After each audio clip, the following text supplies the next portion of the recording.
jageen jëf jandi bi ak ñun ITV waxtu xabaaru marax yi li gën a fës ci xabaaru marax yi bokk na ca ni lu jëm ci liggéey ci wàllum collectivité territoriale léegi am nañ sañ-sañ bu nu amee lijaasa yi dugg ci fonction publique xeex la bu nu yàgg a xeex ay at boobaak léegi nguur gi nangu na ko ginnaaw soppeeku am na ci wàllug décret yi dañu si ñëw ak maam seen bu baabu ci biir xabaar yi doon ci bokk itam askan wa yeewu ca Cile ma nga ca département bu Podor ñàkkum ndox mu sell mu leen jàpp yàgg na seen kàddu jib na nañu seen bool mu ñu kaay fees na faaw nguur gi daal leen di wallu na mu gën a gaawee daañu ci ànd ak kenn ci ñoom la mu dénk Momar Alice Niang ci biir xabaar yi doon ci bokk itam léegi ñàkkum xëyum ndaw ñi tax na ba ku ne fu ne waay bay fa boppam lu ñu xam lu ñu gis yëngu ca ngir mën a koccal lu ñu dunde moo leen tax a jóg léegi daal xëy moom amatut bañ naa dara lu waay am man caa jàppum yenn ci ay waxambaane doomu réew mi daañu leen dégg seen kàddu ak kii di soxna Aïssatou Kane lii moo gën a fes niskis faram fàcce gi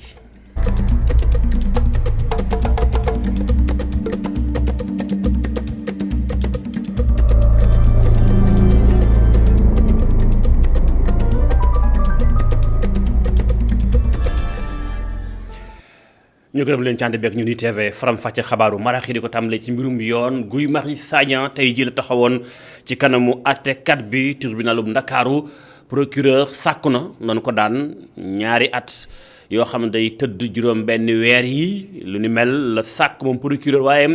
ay avocat yu Guy Marius Sagna ñoom jàpp ne lu tax ñu war koo daan amul lu mu ci mënti doon fukki fan ak ñeent ci weer wii la ñuy xam Guy Marius Sagna lu yoon di wax ci ay mbiram ba nu ko tuumaalee yëkkati kàddu gu ñagas teg ko ci kaw gendarmerie lu ni mel moo tax incha allah sax jëmbul bala xibaar yi jeex daañu ànd ak kenn ci avocat mi di maître Khoureyssi Ba ndax ñi ngi doon jéem a jokkoo ak moom. xabaar yi wuy ci wàllum yoon soppeeku am na ci ab décret ci atum 2011 la woon waaye léegi ban ko soppee tax na bam ñii di ay agent di liggéey ci maire yeeg communes yi mën nañu am léegi dugg fonction publique wax daan la ko yàgg ñu xuus ànd ci ak Mame Seyna bu baax bu reportage. ñiy liggéey ci wàllum collectivité territoriale ñoom nag léegi mën nañ dugg fii nga xam ni moo di fonction publique locale mu nekk loo xamante ne jëwriñ gi ñu dénk ci lu jëm ci collectivité territoriale moo ñu koy xamal. avec beaucoup d'avantages pour les travailleurs. ñu mën a jàpp mooy te ñëpp war koo xam mooy fonction publique locale moom am na fi mu nekk nii au Sénégal ndax décret yi président Macky Sall war a signé yëpp signé na ko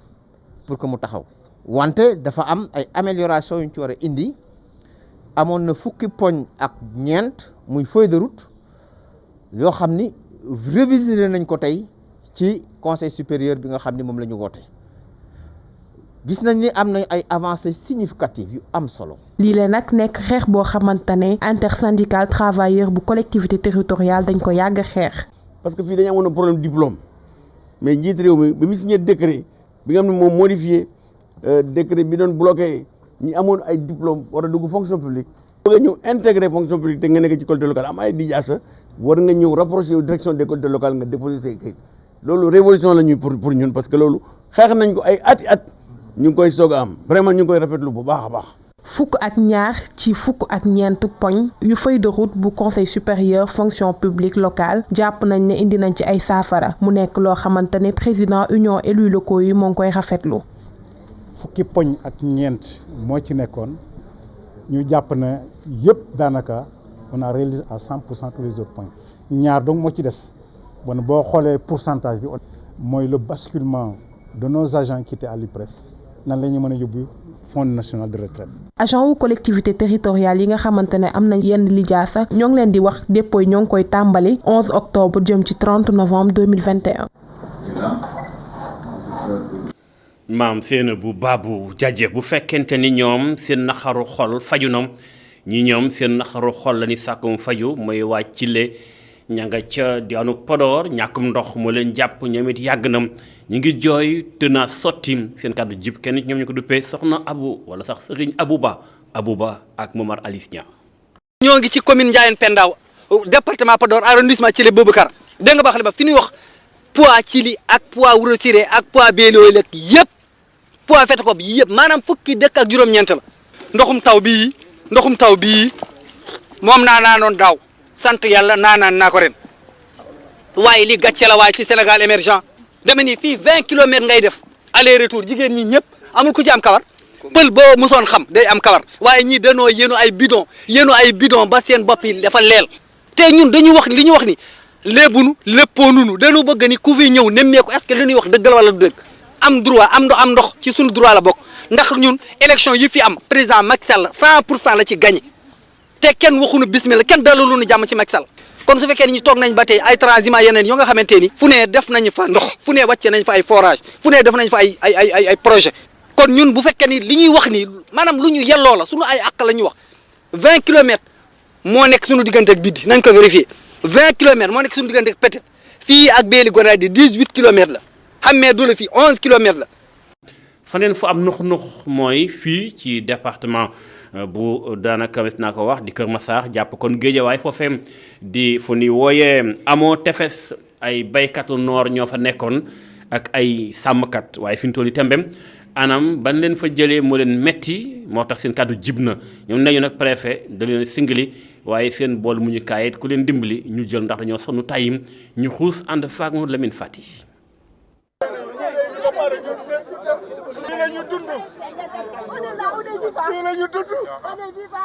lépp lu ñu defoon nee na furees dal xëddeem soo leen xoolee seeni kanam sax nga xam ne jaaxle ngi ci ñenn ñi di yuuxu wàllu lu nu mel ëpp naa gis ñi nga xam ne ñooy bëyum dër ak di yar nekkee ci amoo tefes ñoom ñu ngi xool te mënuñu ci dara seeni tool yi bulldozer yi di ko yàq madame Dieng Safiatou Diallo di yarkatu jur. dañu yeewu waxoon nañu avertir nañu yeer mu ñëw encore avec c'est kii rek ñu muy àndal ñi son personnel à lui ndax personnel boobu du cadastre du domaine ce n'est ni domanial ni cadastral moom daal dafay ñëw rek ànd ak ñi nga xam ne rek ñu mesurer daal di xool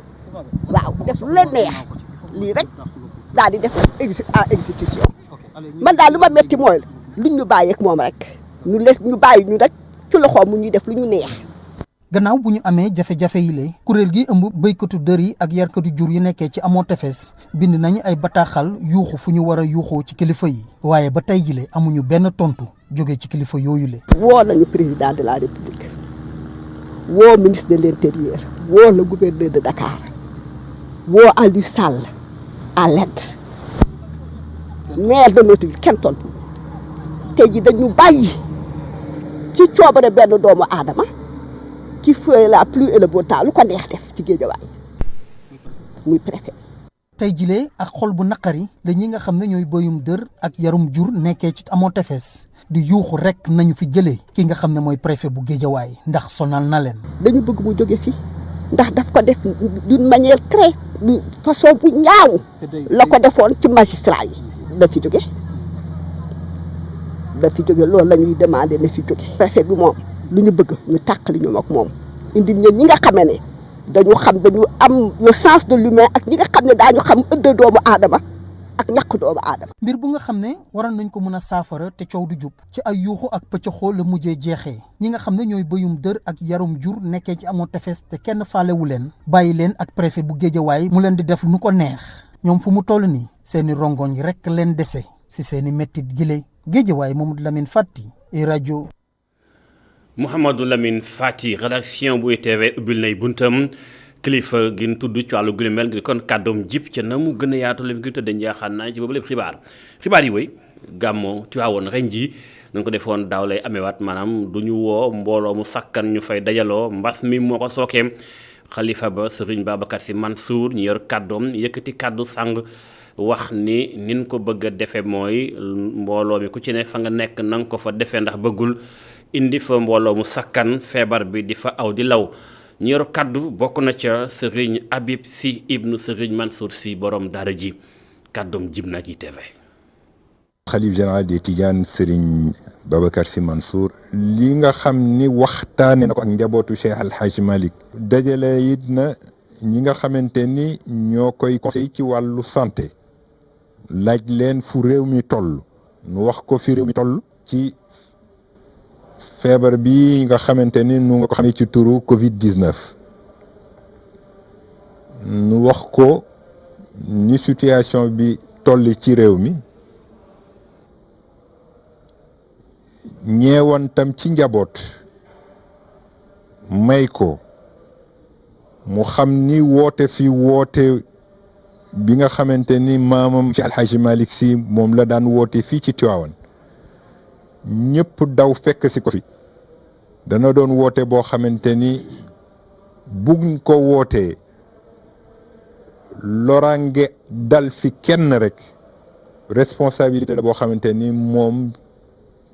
mënu ko gàddu kon nag gannaaw ba mu waxtaan ak docteur yi waxtaan ak njaboot gi mu wéyal ni ren gàmmu ci anam ba ñu ko daan amee incha allah du am ndax dajale fi nit lor juddoo fi nekk na loo xamante ni ci responsabilité mënu ko gàddu kon nag mu ñaan nu bàyyi ko rek ba déwén incha allah waaye màggal yonent bi sallallahu alayhi wa sallam dafa nekk loo xamante ni mën nañ ko defee ci anam yu nekk wax dëgg yàlla. muy kàddu jóge ci xalifa bi nga xam si moo di Serigne Babacar Sy Mansour lu leen moo tax sunu correspondant ba ci daanu Thiès doxantu na ba Tivaouane waxtaan ya fa nekk ay commerçant ndax jamonoy gàmmu gi dañ daan for lu bari ci wàllum koom njënd mag njaay may dox waaye ñaari at yi mu tegaloo mbas mi moo ko sookee koom-koom gi na sax loolu seen kàddu ci gëstu Isidore Alexandre Sène. ñaari at a ngi nii ci Tiwaawan duñu màggal li nga xam ne nag moo di juddug yonent bi muy ndogal bi nga xam ne dana metti ñu bëri rawatina ñi nga xam ne ñoom ñoo yëngatu ci wàllu njaay. gàmmu gi moom franchement manqué nanu lool wax dëgg yàlla waaye nag kilifa moom lu muy jëfee ndigal rek. heure bii daan na fekk waaw ñuy préparer bagage yi di préparer gàmmu gi. franchement di ci génn bu baax wax dëgg yàlla mais instant yi toog ñu ngi ci préparation ouverture yi mais daan na gën a neex. jamonoy gàmmu nekk na waxtu wi nga xam ne de ñoom commerçant yi de koppar bu bëri lañ ci daan am waral daanaka façon dépense bu ne lañ ci doon def. impact bu rëy lay def si dëkk bi quoi parce que jamono ji li nga daan récolter si dëkk bi maanaam kenn mënu la koo wax franchement parler. mais instant yi moom dasay def chute carrément je me rappelle am na benn année boo xamante ni jël naa lu tollook ay 7 millions def ko marchandise mais dama see génn énorme man ba mu jaaxal ma. su gàmmu musaan am macha allah dinañ commandé valeur millions yu bari ay millions bali bari lañ daan commandé te loo dajji tey bu subaa mun nga dajji beneen du taxaw tey mun nga dajji 5 bal incha allah si semaine bi mun nga koo jaay mu jeex. soxna si day jaay lii di tissu ci marché bu Tivaouane nee na lii di gàmmu moom moo ko gënal sax tabaski. dëkk bi dafa nekk dëkk boo xam ne dëkku diine la dëkku lislaam la macha allah mais gàmmu daan na joué lu bari si ñun daal su ñun commerçante yi ak commerçant yi lépp daan na dox tissu yi day dox vax brodé val macha allah gàmmu sax moo laan gën a dox si ñun ko tabaski waaw ndax gàmmu macha allah daal daan nañ jaay lu bari. man gàmmu moo ma dàqal tabaski mais ñaari at yi gàmmu amul yëg naa ko bu baax a baax metti na trop si ñun mais nag dañoo nekk si dëkku lislaam ñu am kilifa. ñi nekk ci wàllu dem beeg dikk bi tamit yëg nañ ko bu baax a baax ku ci mel ni dawalkatu moto Jakarta bii. bu gàmmu amoon moom kenn ku ne mun na am wërsëgam ay 1000 francs ay 300 yooyu. xam nga dafa am dëkk yu joxe yu sori ni mën ngaa dem karlane foofu di leen indi ay 1000 francs pour nga mën a am rek di nga mën a denc quoi. naka noonu ngóor si moom li muy liggéey moo di ŋàcc ay fosse douce ak ñoom seen. metti na ci man metti na ci kaneen wër nañu bi Serigne Babacar nëgë ni daana fekk sama xalaat bu gàtt daana fekk ñuy wëlbatiku nekk ci douche yi di vider douche yi débousser douche yi gasi fosse dëkk bi yëngu neex ba dee. kenn ku ne loo yëngu am ca sas tuut. lii dëgg jamono ji ci dëkk bi di Tivaouane moo di wàllu koom bi de sooxe na bu baax a baax ndax bokk na ci li doon sukkali koom-koom bi fii gàmmuk Tivaouane bi waaye ginnaaw ñaari at a ngi nii amut nag ñoom ñi nga xam ne ñoom ñoo nekk ci wàll wi ñu ngi koy yëg bu baax a baax waaye tamit ñu ànd ci ak gëm yàlla bu mat sëkk. bu nu waxee xew-xew diine wax mbirum koom-koom Sénégal budget incha allah atum 2022 bi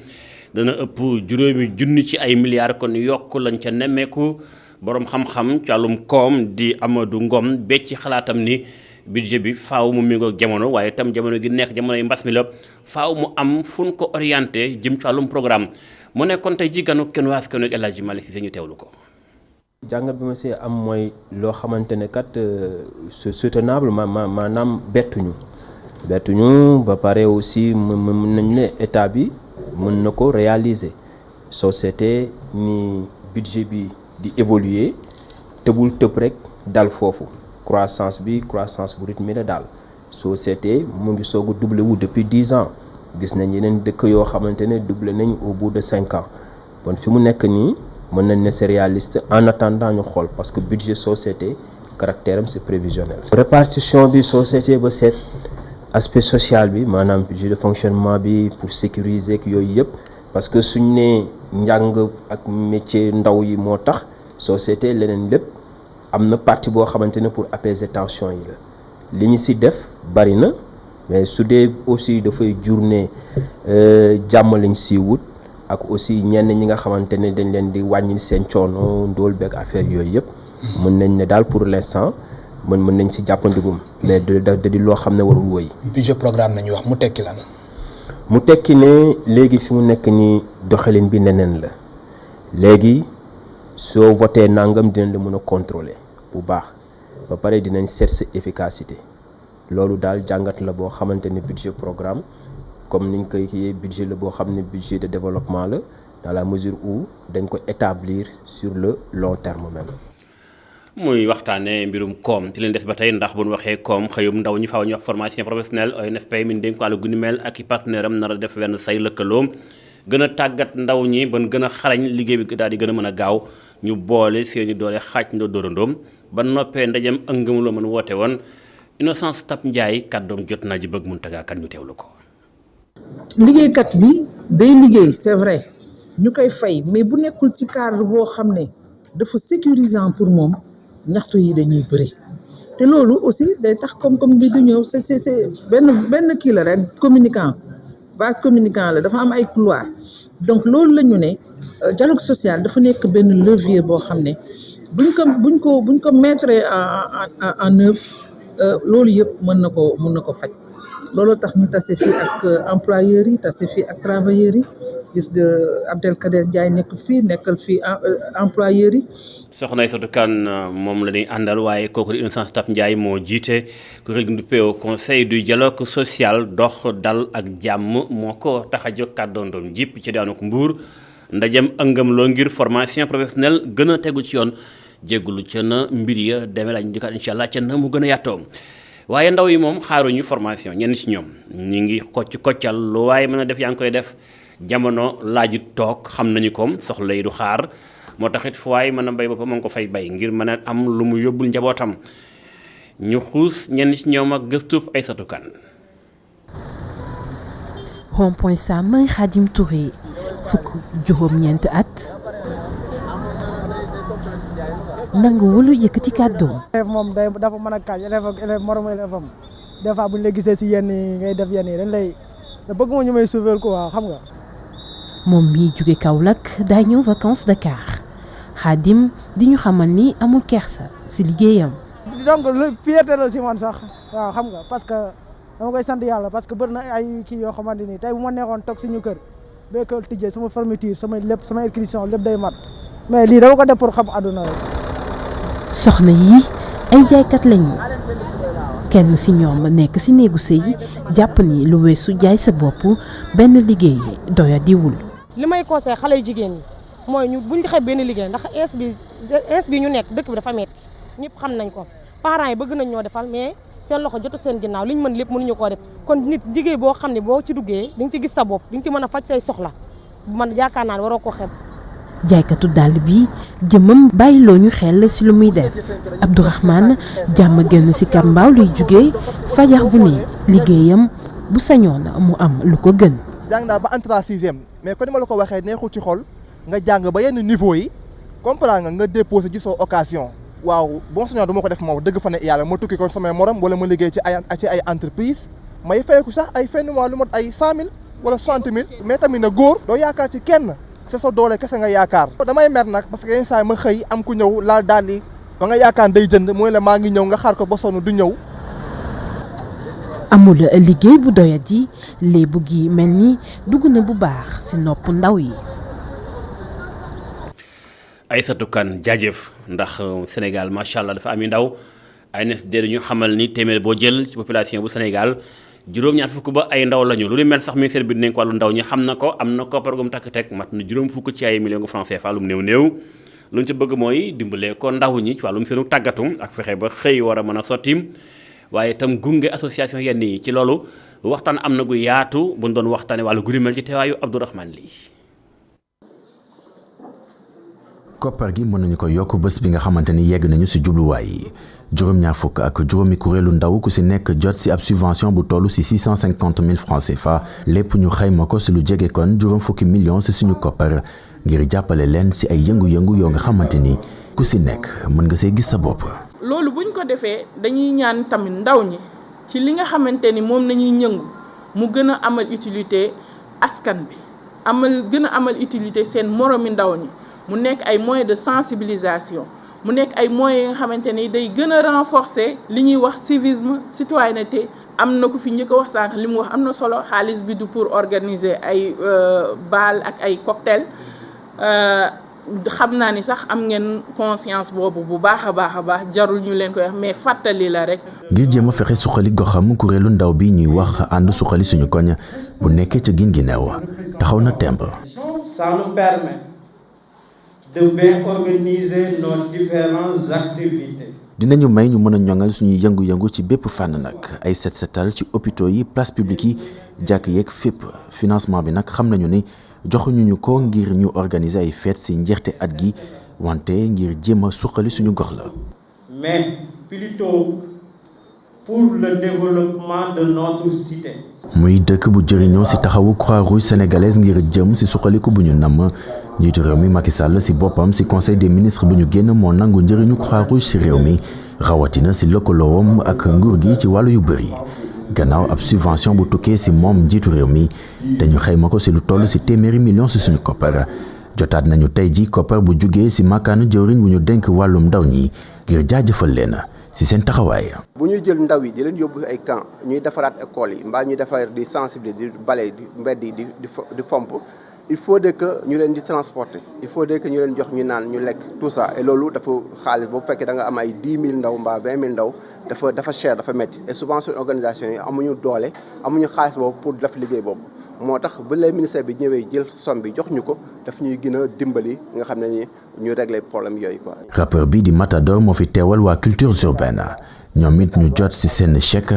muy guléet bu ñu sukkandikoo ci moom di Matador gannaaw bu mu yëglee ni lu ëpp ñaari téeméeri projet nguur gi dina leen ci taxawu. ci wàllum koom la koy nagamal lu ci bari bokk na ci ay réseaux sociaux donte mi ngi beccim koom waaye barki démb rek bi mu amee panne waxtu yu néew la waaye ñu bari ko ci àdduna bi Sénégal mënu caa mucc ñu bari Sénégal dañoo lootoon laati kaaf wéetoon lool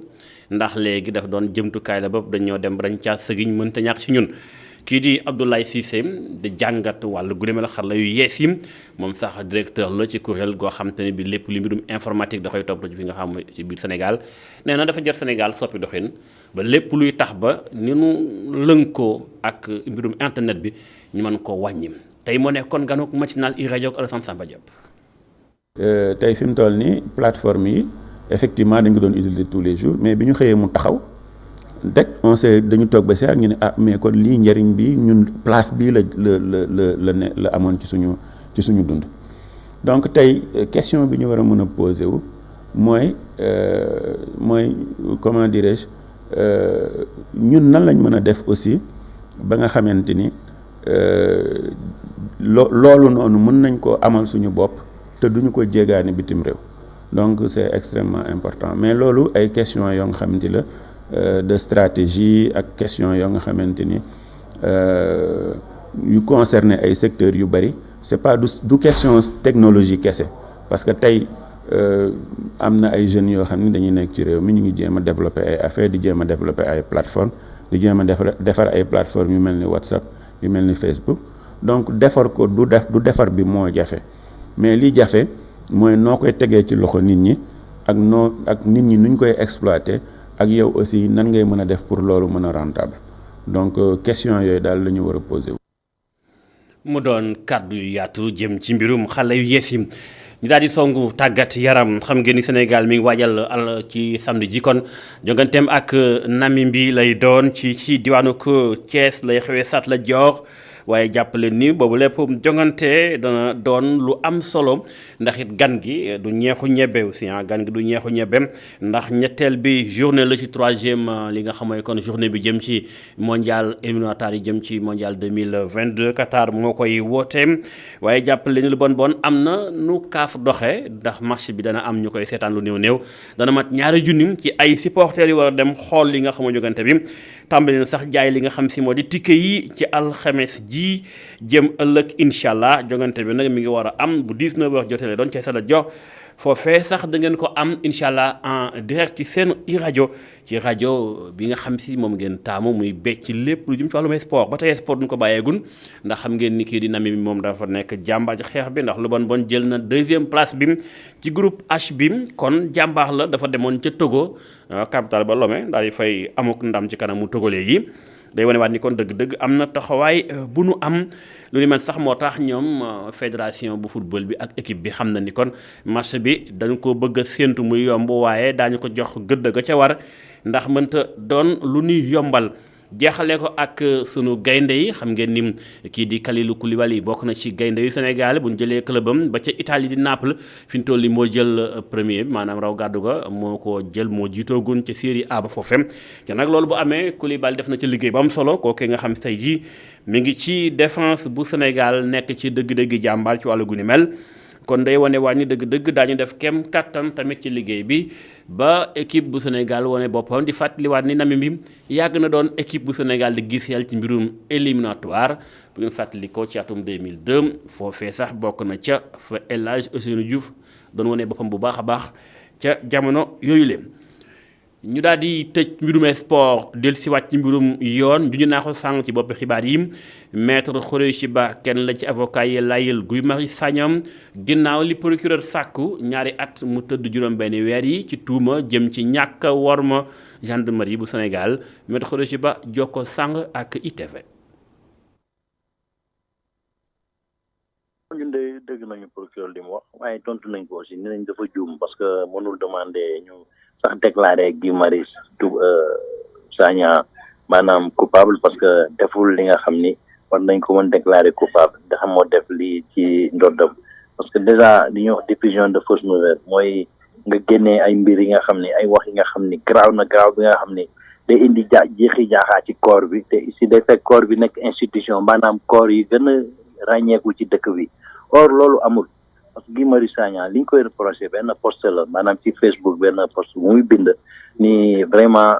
dañu war a changer devise gendarmerie ndaxte tey jii général Moussa Fall moom daf fi nekkal Macky Sall ak APR ndax ñun def nañu ay plainte faale wuñu te problème bu gën a ndaw bu mu yëg ci ñun rek mu ngi dal ci kaw nit ñi te Mathiar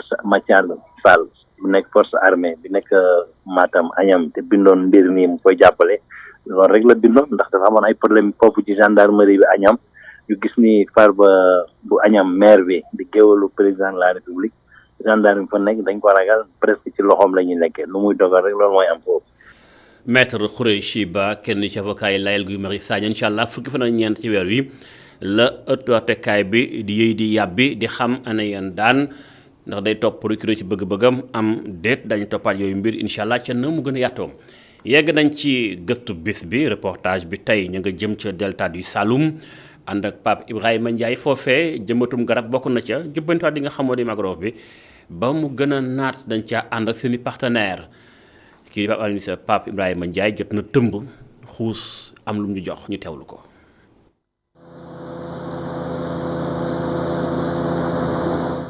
ci bërëb bi ñu duttee Maglor toll ci juróomi hectare de population bu Mbam ci département Foundiougne région Fatick la ñu daje ngir def benn activité bu ñu bëgg loolu mag ñi daal di teew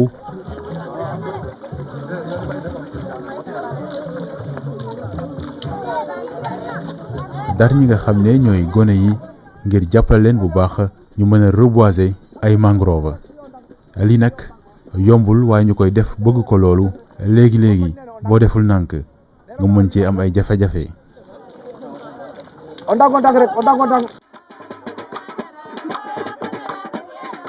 waaye lii yëpp nag di firndeel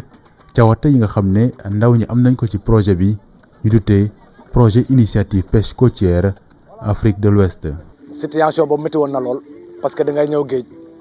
da ngay mbaal doo am dara sipax bi dégg boo ñëwee ay sipax bu sew ngay jëpp mënatoo am dara mais depuis projet yi ñëw formé ñu en même temps sax ba woon ñu filet yi ñu war a mbaalee bon ñu commencé reboiser di changer filet yooyu changement commencé na am ñu ngi commencé gis suñu bopp bu baax a baax ba tax na sax ñun fooyeetuñ ko même partenaires yi sax bu ñu yéexee ñëw ñu ngi leen yàkkamte di leen di lijjante pour ñu ñëw ndax gis nañ njëriñ bi léegi. benn mission de terrain ak waa Organisation des Nations Unies pour l'alimentation et l'agriculture tax na ñu natt bu baax liggéey bi nga xam ne moo jëm ci jëmbat mangrove wala sax dooleel ko ci dëkk bi. napp gi dafa nekk loo xamante ni da ngay ñëw fekk géej gi am ay jën nga ñëw dem wante ngir loolu tamit mën a doon loo xamante ni day nekk activité bu yàgg il faut que nga xool maanaam gàncax bi li wër géej gi nan ngay def ba nga xamante ni jën yi nga xamante ni dinañ ci dund dinañ mën a dund lu yàgg te loolu pour nga mën ko def dafa am loo xamante ni moom la FAO di wax approche écosystémique des pêches et approche écosystémique des pêches boobu noonu moom mooy tax li wàllu li jëm ci wàllu napp gi ak li jëm ci wàllu environnement bi dinañ leen mën a boole ba nga xamante ni gestion bi day nekk benn ba nga xamante ni dina mën a inscrire dans la durée mu doon loo xamante ni population bi dinañ ci mën a profiter bu baax a baax. bu weesoo askan wi wala agence régionale de développement bu Fatick waaye FAO day liggéey bu baax ci mbir mi ak ñi nga xam ne ñoom lañ dënk programme des Nations Unies pour l'environnement jaarale ko ci convention bu Abidjan tukkee ci financement boo xam ne mi ngi bàyyeekoo ci fonds pour l'environnement mondial. Il faut dire que l'objectif global pour le projet est de 700 hectares pour les 3 pays. tolluwaayu projet bi ngir ñetti dëkk yi mu ngi toll si juróom-ñett téeméeri hectares muy Sénégal Côte d'Ivoire ak Cap-Vert waaye gis ni Cap-Vert amul mangrove loolu waral ñu daal di yaatal li nga xam ne moom lañ ko tànnaloon si yeneen ñaari dëkk yi kon moo koy def ñett téeméer ak juróom fukki hectares si ñaari dëkk yi si ñaari at yi. campagne 2020 si wàllum reboisement daan nañuy liggéey lu toll si téeméer ak juróom ñaar fukk ak juróomi hectares loolee it la ñu am jubluwaay si atum 2021. Côte d'Ivoire on fait le même exercice qui ramène aussi à 350 donc on fait le cumul on est aux 700 hectares d'objectif pour le projet. jëmbat garab baax na waaye toppatoo ko moo gën lii doon ay kàddu yoo xam ne waaye FAO ak ñu mu àndal askan wu dëkk ci mbaam daan nañ koy comprendre bu baax a baax. ci mujjantal ga nag di fësal mbégte bi nga xam ne am nañ ko di dëkk ci bërëb bu mel nii mën fee am li nga xam ne mooy ay jën bañ a fàtte tamit mbégte bu ñuy am bu ñuy seen li nga xam ne mooy ñannaaw yi.